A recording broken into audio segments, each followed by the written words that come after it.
This is the Fairline Targa 50 GT. Now we have a full sea trial of this boat's sister ship, the Squadron 50 flybridge, on the channel. But here at the Cannes Boat Show, I thought it was a good opportunity to get on board this boat and show you exactly where the differences lie. It's got Volvo Penta IPS 650, 480 horsepower per side. The starting price is £750,000, excluding VAT.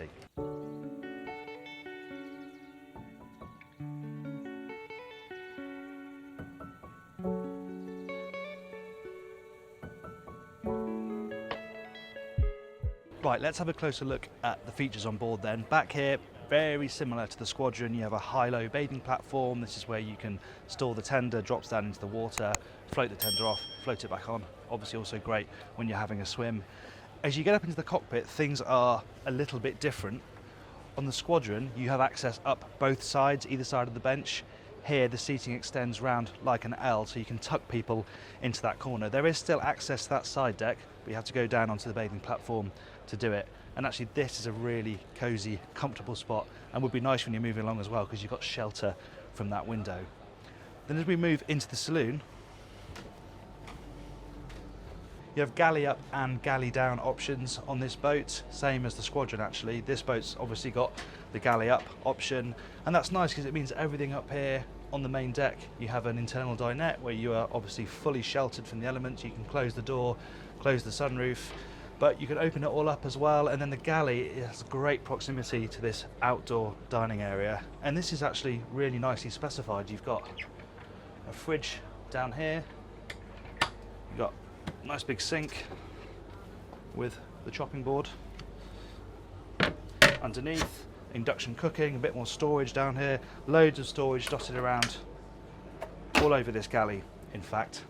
And then obviously you have your diner over here to port.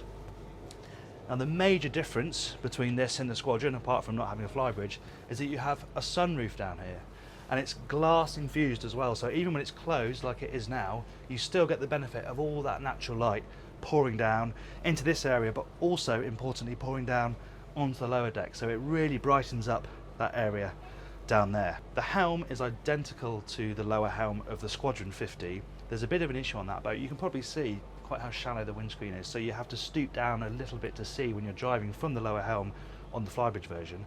Here, because this roof opens, you can see over the top of the windscreen, and you can also stand up and poke your head right through. So that's a really nice option on this boat. The layout of the helm is identical.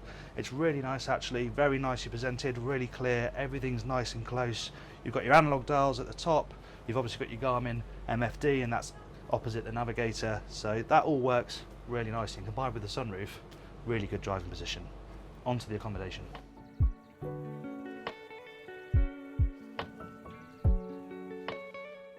So if you opt for the lower galley option, this is where it would be. There's a bunk cabin on this side. You can replace that with a dinette if you want, but with that great upper dinette up there, I'm not sure why you'd want that really. Much more useful to have what is a decent bunk bed cabin. Moving forward, nice to see a really good substantial handhold here. Typical Fairline quality as well, looks and feels really nice. And then you're into the VIP cabin. Nice layout here because we have two singles at the moment, but as quickly as this, you can convert that into a double. And even if you want to use it as a double bed, it's nice to open them up when you're getting changed. Just gives you a bit more space to move around, means you're not bumping into the end of the bed. There's a television up here, full height hanging wardrobe, and loads of eye-level storage dotted around here as well. Nice also to see that you've got fiddles on here, so you can put items on there and they're not going to slide off when you go out to sea. Now this does have direct access to a bathroom. It is shared with the bunk cabin, but you can go straight in there from the cabin, which is nice. Separate shower cubicle in there as well, so that's a decent enough size. If we head amidships, that is where you find the master ensuite. As I said, you have got cooling space under the counter up at the galley there, but even if you have the upper galley, your main cooling space is down here. So we've got a domestic size fridge freezer down here, which is nice on a boat of this size. Head down here and into the master. There are a few level changes on the floor. You can stand up here, stand up absolutely fine, just above 6 foot of headroom here. It does go down a fair bit when you get in over the bed, but you're probably going to be lying or sitting at this point anyway. But to get changed, you can head down here and there's enough room.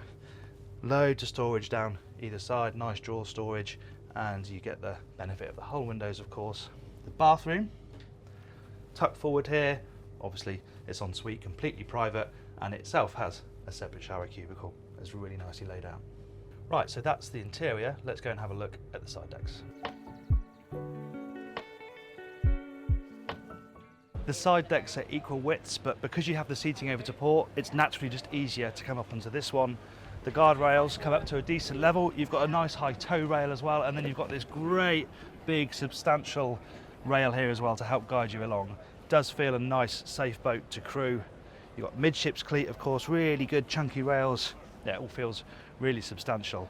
Now, like the Squadron 50, you do find the coach roof is quite high. It's a bit of a big step, especially back here, to get up onto it. And then when you're there, you only have a very flat sun pad. There are rivals who are doing a bit more up here than the 50 range. But if you just want to come and enjoy the sun, it is certainly the place to be. So there you go, that's the Targa 50 GT. I hope you found it interesting to see the differences between this and the Squadron 50. Be sure to go and watch that video as well of our full sea trial of that boat. I'll put a link to that in the description and in the banner above my head. Thanks for watching. I'll see you on the next one.